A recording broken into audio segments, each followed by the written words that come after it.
Is pooled sample testing reliable in cases of RT-PCR? Many labs are doing pooled sample testing. Is it reliable? Pooled sample testing, the data that is there, it is fairly reliable if done properly.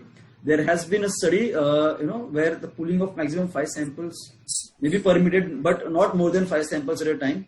However, as far as possible, try to use this pooling when the number of positive cases are less in the population. Then it may work well. Otherwise, if the positivity rate is more, this pooling may not work, because then you have to individually again do the pools. Individually again need to be retested. It is better rather in those situations where the positivity rate is high. It is better to go for individual testing. Do pooling only when the percent positivity is less, and not more than 5 samples at a time. What are the guidelines for patients who are on dialysis and are COVID positive?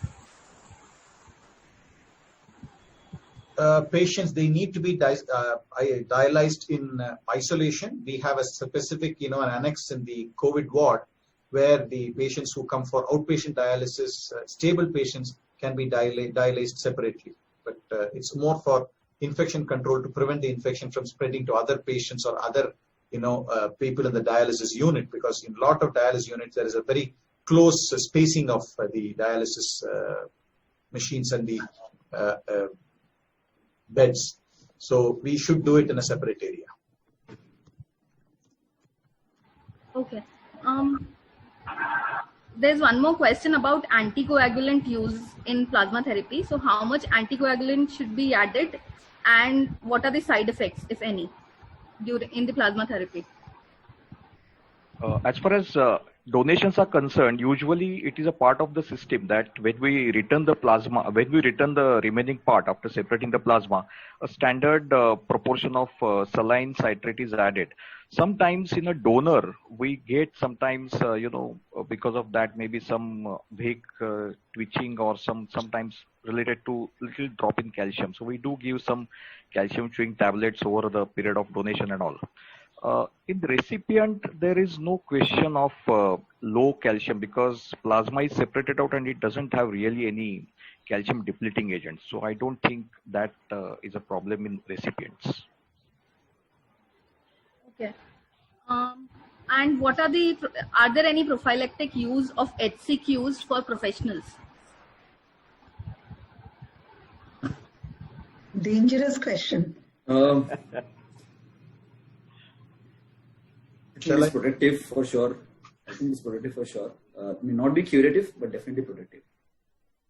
And Dr. Niranjan says this out of experience, much against, whatever is being touted.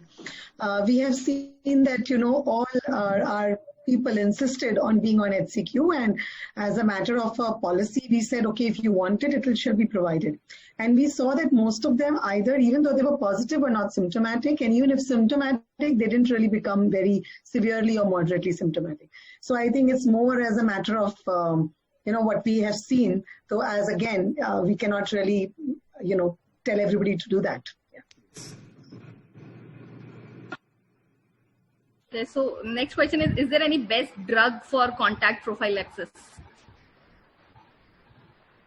See, if you take the role of hydroxychloroquine, there is enough medical evidence available through literature to say that it has no significant benefit either in treatment or in prophylaxis.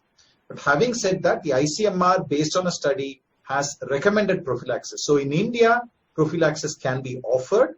It is a choice of the healthcare worker to decide whether he is going to take it. But the scientific evidence is, again, not very strong to say that it works.